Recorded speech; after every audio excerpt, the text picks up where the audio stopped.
Thinned out at this point. The guys that you do have out there, are you seeing them respond the way that you need to? Yeah, we always talk about offense, defense, special teams, playing complementary football. The same applies within the offensive unit. You know, we need to play complementary football. If it means maybe the tight ends taking more reps or more of maybe those backup guys taking more reps, all season long they've been rolling in at different positions and have done a good job. So they're stepping up.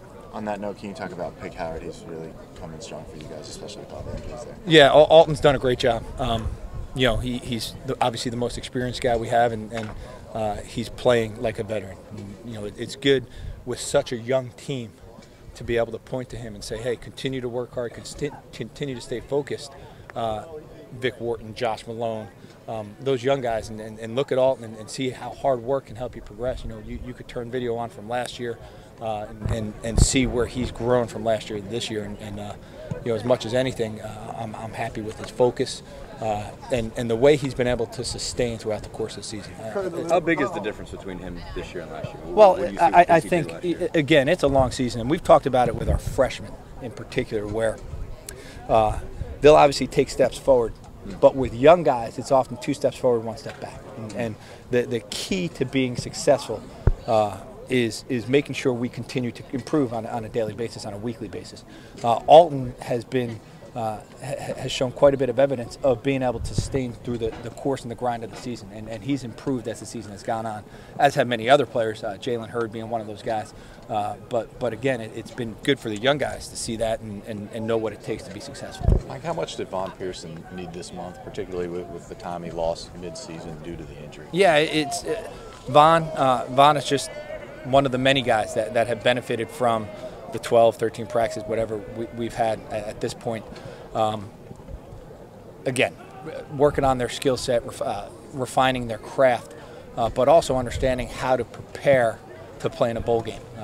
It's different. You know, the installation process is more drawn out. It's like spring football in that you need to sustain over the course of the entire preparation, and our guys are understanding that as we head into the bowl game finally here in the next few days, that hey, the game plan's in. Now it's just a matter of refining all the little things, and that's part of the maturity that comes along with making a bowl game and continuing to progress like that. When you went back and looked at what Joshua Dobbs did over the course of the end of the season, what were you most impressed with? Well, he's done a good job of managing the offense, you know, and limiting the turnovers. I think that's key. Obviously, again, talking complementary football, offense, defense, special teams, playing the field position game, limiting turnovers. Obviously, we're always going to improve on that. You know, any interception, any turnovers, too many.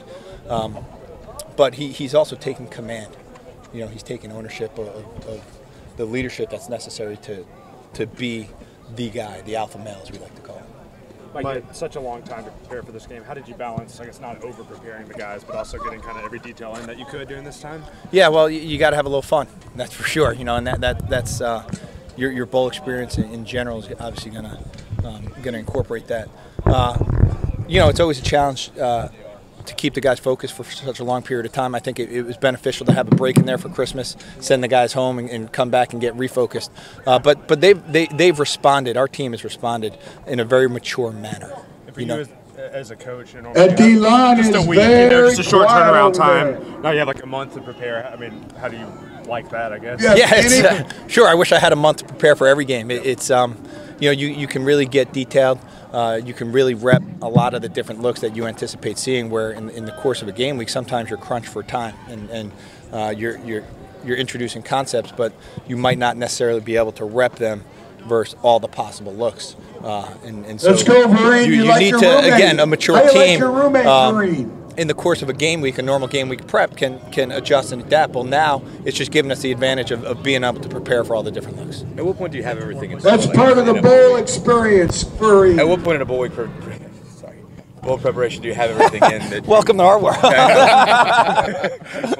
about that. Next thing you know, Vereen's going to be eating off a we had everything installed Yeah. for the game prep before we left for break. You know, and coming back after Christmas, we were able to just rep everything again and kind of refresh everything for our guys. Mike, Iowa they seem to be top 10 in the nation in pass defense. Yes. Those stats. What makes them good defending the pass? They're extremely disciplined and are very good at their scheme. You know, they're relatively simple schematically, and they don't give up the big play. You know, their personnel fits their scheme very well too. Their corners are outstanding players. Their safeties complement them very well, and their linebackers do a good job of keeping everything in front of them and breaking on the ball. So, you know, I think first and foremost that's where it starts for them. Thanks, everyone.